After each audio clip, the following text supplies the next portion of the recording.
자, 옆 사람과 인사하겠습니다. 예배는 회복입니다. 예배로 세상을 이깁시다. 하나님을 경외합시다. 할렐루야. 하나님이 나와 함께 계시다 라는 것을 언제 느낄 수 있습니까? 언제? 하나님 나와 함께 계시죠. 근데 정말 계시는구나, 정말 나랑 함께 계시네, 정말 나와 함께 계시는구나, 이런 걸 언제 느끼죠? 지금이요? 지금 이 시간.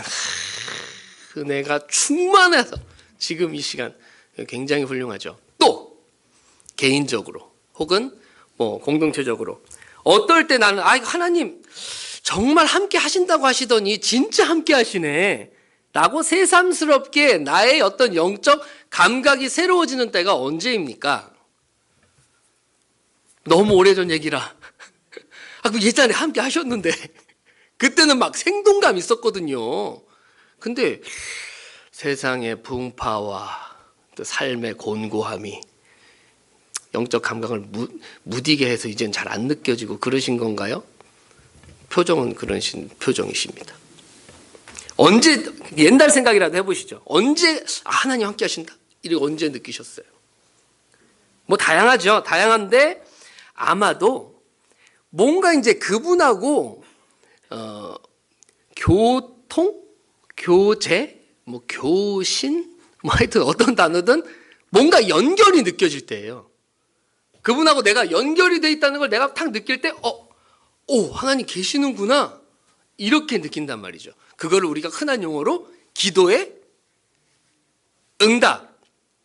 할렐루야. 예, 끄덕끄덕 거의 90% 이상이 끄덕끄덕 하시는데 그건 뭐냐면 응답, 그거 내가 다 알지, 이런 표정들이신데, 기도의 응답이 없이 하나님을 믿거나 하나님을 따르거나 하기 어렵죠. 우리 기독교 신앙은 철저한 진리 중심의 신앙입니다. 내가 무엇인가에 관계없이 진리가 그렇기 때문에 우리를 끌고 가는 것이죠. 그럼에도 불구하고 철저한 체험 신앙입니다. 하나님을 내가 만나지 않고 하나님을 내가 느낀 적이 없는데 어떻게 믿어요? 아멘. 이시죠? 네. 철저한 체험 신앙이에요. 그래서 그게 작은 체험이든 큰 체험이든 그게 드라마틱했든 아니면 굉장히 소소했든 간에 그 모든 것이 하나님이라는 엄청난 분하고 연결되어 있기 때문에 다 그 값어치가 비교할 수 없는 것입니다. 이렇게 기도의 응답이라는 것은 저 멀리 어딘가 계시는 그 하나님이 굉장히 피부로 느껴지는 그런 어떤 능력이 있는 은혜의 방편, 그것이 바로 기도입니다. 기도는 응답을 받아야 제맛이죠. 예, 근데 응답이 없어도 제맛인 것이 기도의 세계가 굉장히 넓고 크고 엄청나기 때문이죠. 내가 바라서 응답을 얻는 것, 그것 중요합니다. 하나님이 나는 살아있는 하나님이고 너의 삶을 책임지고 인도한다라는 하나님의 증거를 어떻게 주시느냐? 내가 삶 속에서 필요한 것을 의뢰했더니 하나님이 주시는 거죠. 그걸 보면서 하나님이 나 책임지시는구나, 그걸 아는 것이죠. 근데 거기서 끝나지 않고 깊숙한 곳으로 들어가잖아요. 그래서 기도라는 것은 우리에게 빼놓을 수 없는 그런 놀라운 은혜의 방편 중에 하나입니다. 하나님을 생각하면서 일상적인 일을 하다 보면 여러 가지 기도가 막 나올 때가 있잖아요. 예를 들면은 일상 밀착형 기도, 그런 거 있으시죠? 버스가 안 와. 그러면 버스 좀 빨리 보내주세요. 지금 늦었는데 이거 지금 늦으면 안 돼요. 버스 빨리 보내주세요. 기도한단 말이에요. 그러면 버스가 오지 않고 누가 오죠? 앞에 자가용이 벌컥 열려. 권사님 어디 가셔요? 같은 방향이면 제가 모셔다 드릴게요. 이런 경험들 없으신가요? 굉장히 추워. 춥다. 이럴 땐 좀 따뜻한 코코아라도 한 잔 먹었으면 좋겠다라고 하자마자 문이 벌컥 열리면서, 집사님 추우시죠? 여기 따뜻한 쌍화차 한 잔 있는데. 이럴 때 하나님이 마음에 있어서 늘 그분과 연관이 돼 있으신 분들은 이런 게 다 기도의 응답이에요. 그래서 정말 하나님이 살갑게 같이 계신다라고 자기가 느껴요. 그런데 하나님이 마음에 없고 그런 기도가 늘 일상적이지 않으신 분들은 우연의 산물입니다. 그게 다. 우연의 일치죠. 그게 기도의 응답이에요. 그냥 어쩌다 그렇게 된 거지. 무슨 말씀인지 아시겠죠?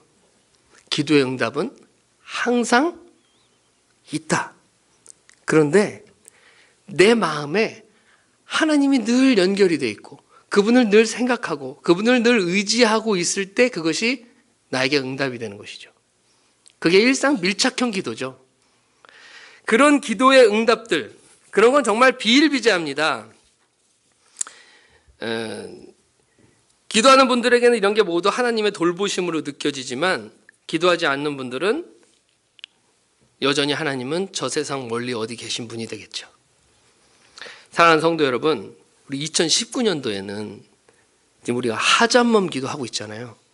하잣멈이라는 건 뭐죠? 내가 일상을 하고 있으면서도 중간중간 하나님을 모셔오는 거잖아요. 그 사이에. 나는 정신없이 세상 일을 하잖아요. 열심히 일을 한단 말이에요. 근데 이 모든 것이 하나님 안에 있다는 걸 확인하려고 내가 의지적으로 하나님을 모셔오는 거예요. 그래서 잠깐 기도하는 거잖아요. 하나님, 모든 게 하나님의 은혜 안에 있습니다. 고백하는 거잖아요. 그때 우리의 일상의 모든 것들이 하나님께서 아주 세세하게 관여하시는 일이라는 걸 실감할 수 있게 되는 겁니다.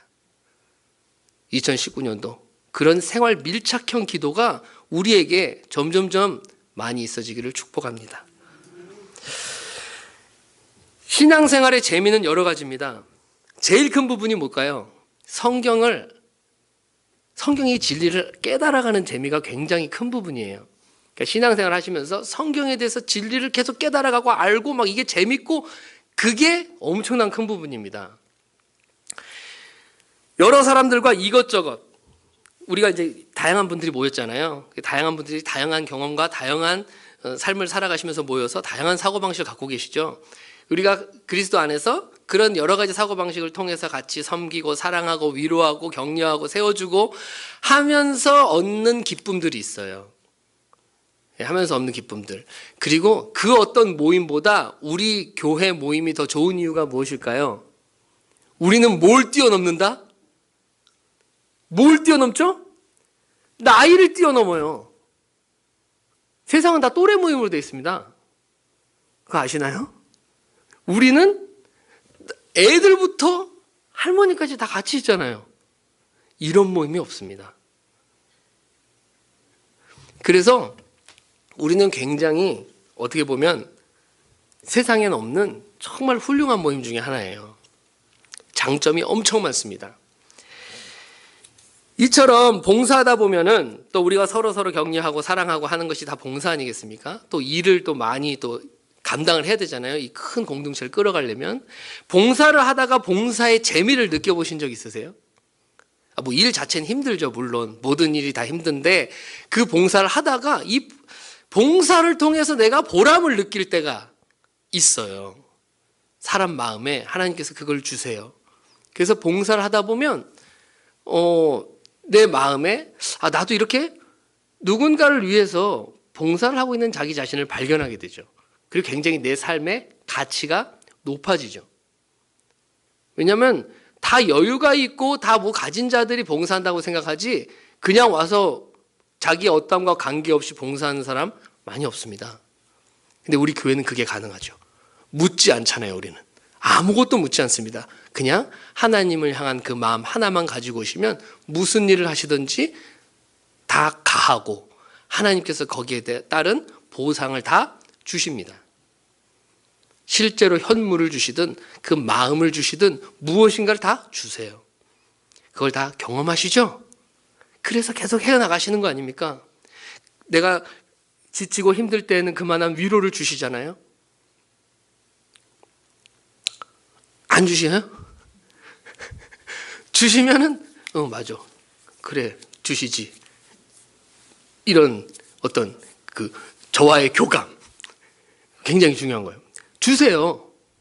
우리 하나님께서 하나님은 박하지 않으십니다. 내가 구한 것보다 더 주세요. 늘 잘 대해주세요. 우리를 우리의 그대로 그냥 받아주세요. 사랑하는 성도 여러분, 하나님께서 중간중간 우리에게 위로 주시고 힘 주시고 은혜 주셔서 우리가 무엇이든 다 할 수 있는 것이죠. 그걸 안 주신다라면 지금이라도 포기하고 싶습니다. 근데 그것이 저와 여러분에게 있고 2019년도에는 더욱 강하고 더욱 세밀하고 더욱 자세하게 우리에게 임하게 되기를 축복합니다. 이렇게 수많은 신앙생활에 재미가 있지만 그 중에서도 백미가 있다라면 역시나 지금 계속 제가 강조하려고 하는 것 기도입니다. 기도. 신앙생활의 어떤 재미, 그 중에서 백미는 기도라고 할 수 있는데, 기도가 중요한 이유는 너무 많지만 지극히 개인적이고 체험적인 면에서 어떻게 보면 신앙생활의 동력입니다. 내가 신앙생활을 하기 싫어. 그러면 제일 먼저 떨어지는 게 뭐죠? 기도가 떨어져요. 그러면서 공부합니다. 그렇죠? 내가 잘 몰랐을 때에도 하나님을 향한 그 뜨거운 사랑이 있는 사람은 기도해요. 그래서 늘 하나님하고 연결되어 있는데, 내가 신앙생활 하기 싫어. 그럼 기도를 안 해요. 기도를 안 하고 그냥 마음이 메말라가죠, 점점. 그러니 기도가 얼마나 중요합니까? 하나님과 주거니 받거니 기도 응답이 이루어지기 시작하면은 굉장히 사람이 순수하고 착해집니다. 굉장히 착해져요. 착해지는데 뭐 남자, 여자, 노인, 아이를 불문하고 하나님하고 뭔가 하여튼 있는 사람은 다 순수하게 돼요. 이상하죠? 다 순수한 마음으로 돌아가고 순수하게 모든 걸 해서 시시콜콜하게 세세한 것까지 하나님한테 다 이야기하고 싶어 하고, 하나님이 저 하늘 끝에 계시다 할지라도 자꾸 하나님한테 나와가지고 나를 도와달라고 그러고 자꾸 그런 하나님과의 연관을 찾으려고 애를 씁니다. 우리 기도가 아무리 사소한 기도일다 할지라도 기도에는 어떤 경중이 없죠. 어떤 기도는 중요한 기도고 어떤 기도는 중요하지 않은 기도다, 이런 게 없죠. 왜냐하면 그 기도를 받으시는 분이 굉장한 분이기 때문입니다. 무엇을 기도하든 굉장한 분이 받으시기 때문에 관계없어요. 내가 아는 만큼 내가 할 수 있는 대로 내가 허락되어진 그대로 그냥 하시면 되죠. 하나님께서 다 그 정황에 맞게 역사하실 줄로 믿습니다. 제 안에 기도가 있고 우리 권사님 안에 기도가 있고 또 우리 집사님 안에 기도가 있으면 우리는 어떻게 되죠? 비로소 한 마음이 됩니다. 한 마음이 되자고 아무리 해도 한 마음이 안 돼요. 근데 언제 한 마음이 되냐? 내 안에 기도가 있고 내가 하나님하고 연결되고 싶고 권사님이 연결되고 싶고 집사님이 연결되고 싶어요. 다 따로따로. 그런데 그런 마음을 가지고 있으면 우리가 한 마음이 돼요. 하나님을 향해서. 이상하게 하나님을 향해서 한 마음을 가지면 우리가 서로 잘 알지 못해도 이해하려고 합니다.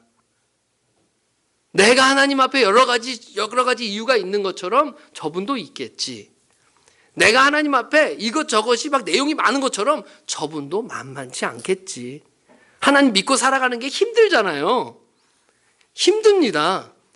힘든 것처럼 저분도 힘들겠지 하면서 그 사람을 내 마음에 드릴 수 있습니다.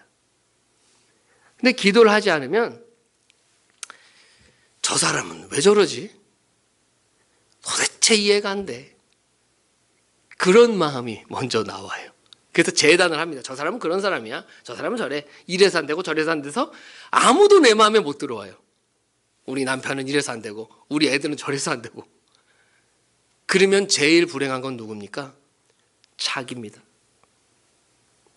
행복하지 않아요. 사람은 언제 행복합니까? 사랑을 받을 때입니까? 사랑을 할 때입니까? 사랑할 때입니다. 사랑을 할 때는 그 행복을 말릴 자가 없어요. 사랑하는데 백날 사랑받아도 사랑하지 않으면 행복하지 않아요. 사랑만 받으면 삐뚤어집니다.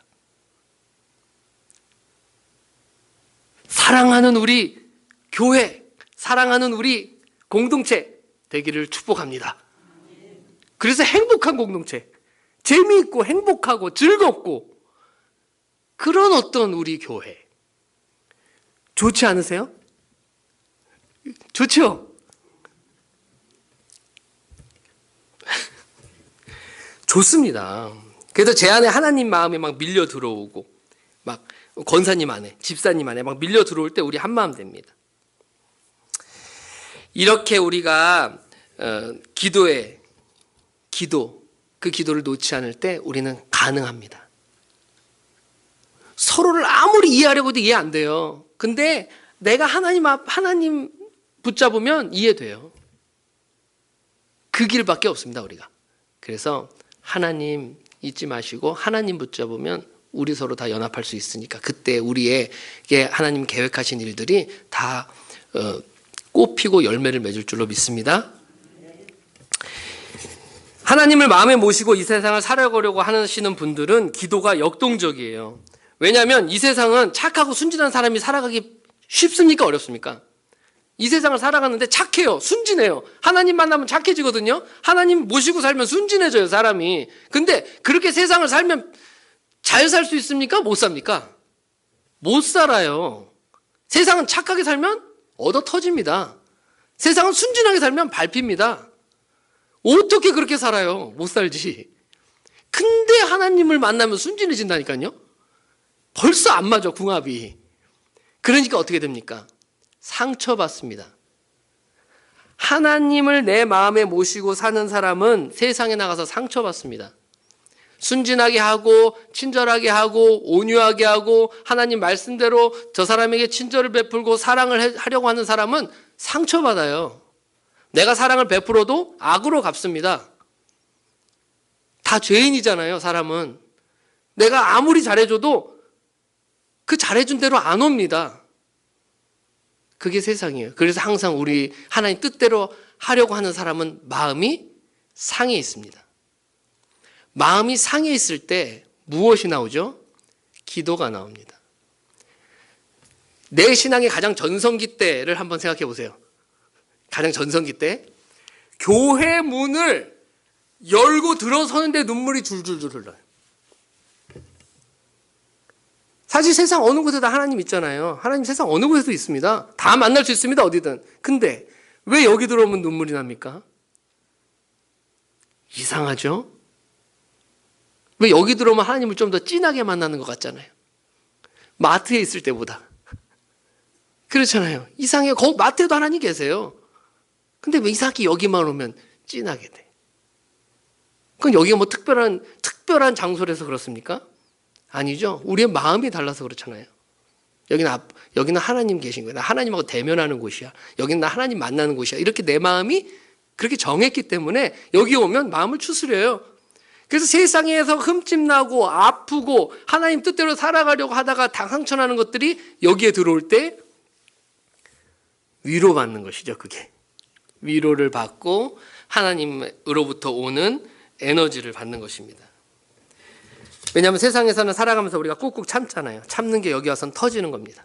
그래서 시편에 보면 욕하는 시편이 엄청 많죠. 저 사람 좀 죽여달라고. 그런 시편들도 많아요. 막 저주를 퍼부어요. 왜냐하면 상처받았으니까. 근데 그 상처를 받고서 저주를 막 퍼붓는데 그 마음 저변엔 뭡니까? 왜 그렇게 상처받았어요? 세상에서 하나님 뜻대로 사랑하고 위로하고 막 이렇게 살으려다 보니까 그렇게 된 거잖아요. 그래서 하나님이 그 사람을 받아주시는 겁니다. 성경을 읽는 것은 하나님에 대한 사랑을 마음에 간직하는 것이죠. 그런데 기도하는 것은 하나님, 내가 하나님 사랑합니다 라고 말로 고백하는 거랑 같습니다.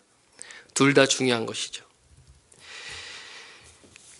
이걸 하기 전에 바로 오늘 본문은 다 길게 읽었잖아요. 근데 저희 의도는 뭐였냐면 이 본문 속에서 이 성경을 읽다가 어느 한 구절의 은혜를 받으셨으면 해서 길게 읽었어요. 왜냐하면 이 내용 자체가 간증 같은 거예요. 간증. 왜냐면 이분이 이제 다윗이잖아요. 다윗이 기도를 했는데 응답을 받고 거기에 감격해서 간증한 거예요. 그게 오늘 내용이거든요. 그 내용인데 이분이 어떤 응답을 받았냐면은 굉장히 비범한 응답을 받았어요. 기도 응답 중에도 예를 들어서 아까 생활 밀착형 기도 응답이 있지만 비범한 기도 응답도 있습니다. 뭐 병고침 얻었다거나 아니면은 굉장히 특별한 체험을 할 때도 있잖아요. 그런데 이 다윗은 이 시편 34편에 굉장히 특별한 체험을 한 것이죠. 1절 위에 볼까요? 34편 1절 위에 보면은 찬송가 440장 써 있고 그 옆에 가로치고 써 있는 거 한번 읽어보겠습니다. 시작. 다윗이 아비멜렉 앞에서 미친 채 하다가 쫓겨나서 지은 시. 그러니까 다윗이 무슨 채 하다가? 다윗이 미친 척 하다가 쫓겨나갖고 지은 찬양시라는 거예요. 이 얘기가. 그러면 다윗은 그야말로 이거는 이제 비범한 기도의 제목이겠죠. 사실은 이 위에 이 제목이 이 시편의 이게 제목이거든요. 이 제목이 원문에는 1절이에요. 그래서 34편은 원래 23절까지 있습니다. 원문에 이게 1절인데 이 다윗이 옛날에 골리앗 죽였잖아요.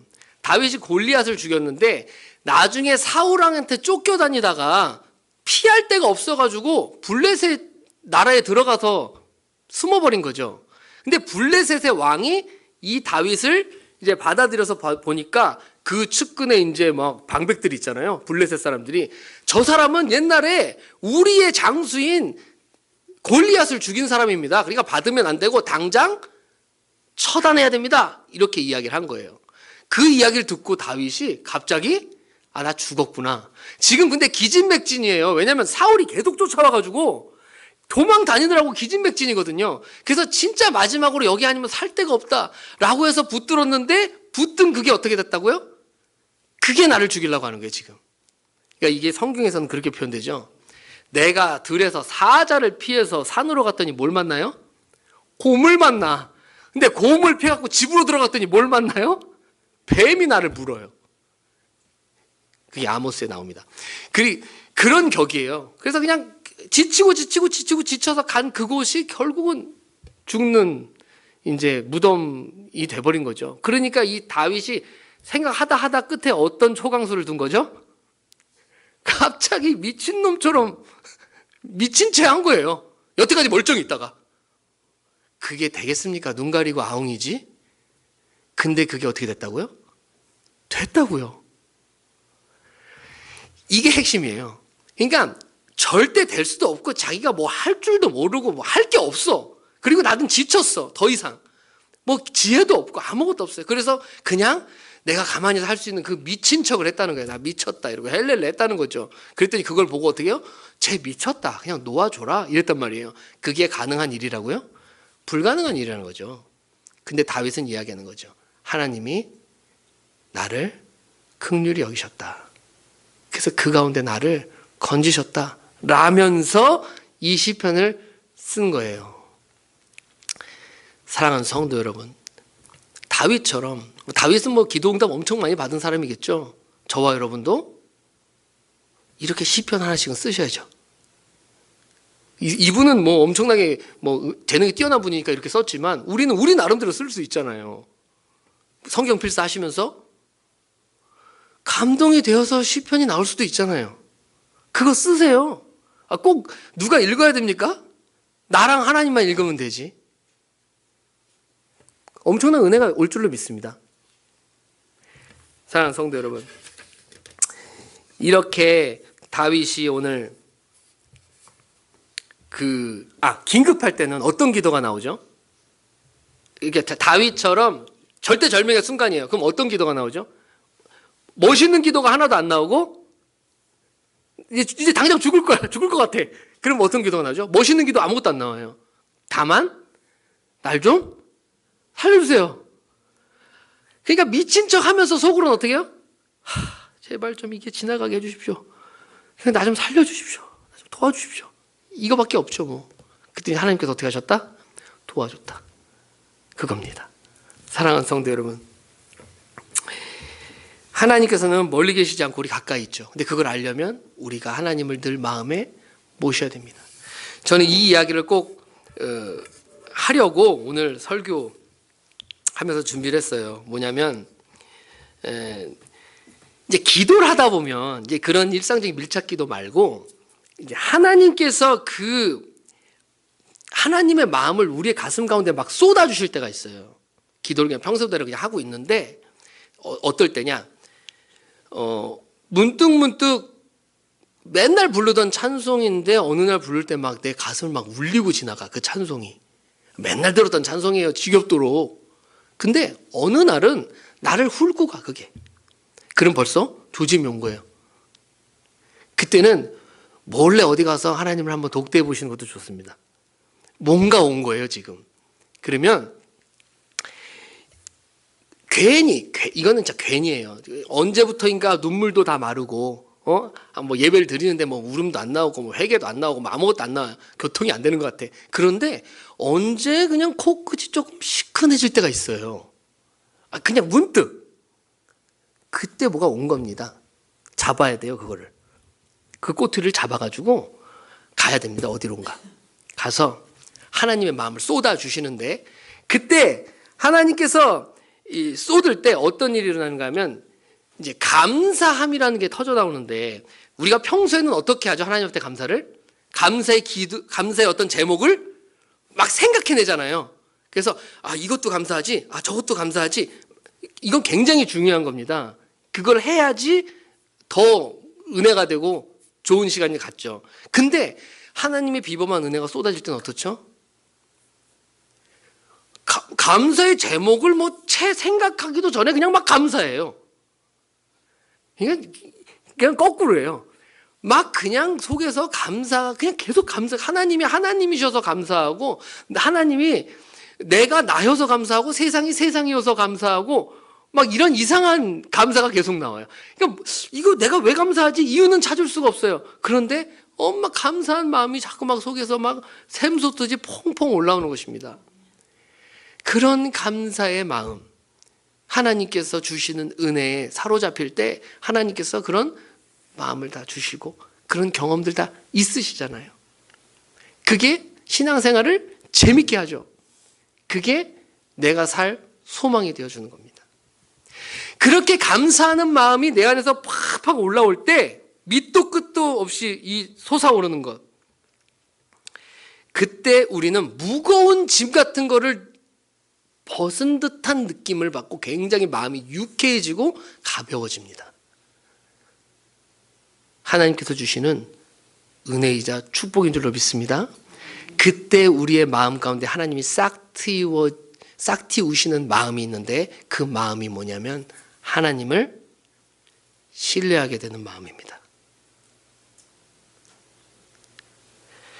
그때 내 마음이 하나님을 절대적으로 신뢰하기로 작정을 해요. 그러면서 난 하나님을 사랑하고 살아야겠다라는 결정을 합니다. 나의 영혼이. 그때 비로소 그게 싹 트고 신뢰하게 되는 거예요. 그런데 하나님이 마음을 쏟아주실 때 감사함만 올라오는 게 아니에요. 또 이면엔 뭐가 올라옵니까? 한없는 죄송함이 옵니다. 그래서 우리가 회개할 때는 내가 잘못한 일을 막 쓰잖아요. 이것도 잘못했고, 내가 너무 화냈다. 내가 성질냈구나. 내가 이거 거짓말했구나. 이런 걸 쓴단 말이죠. 회개하려고.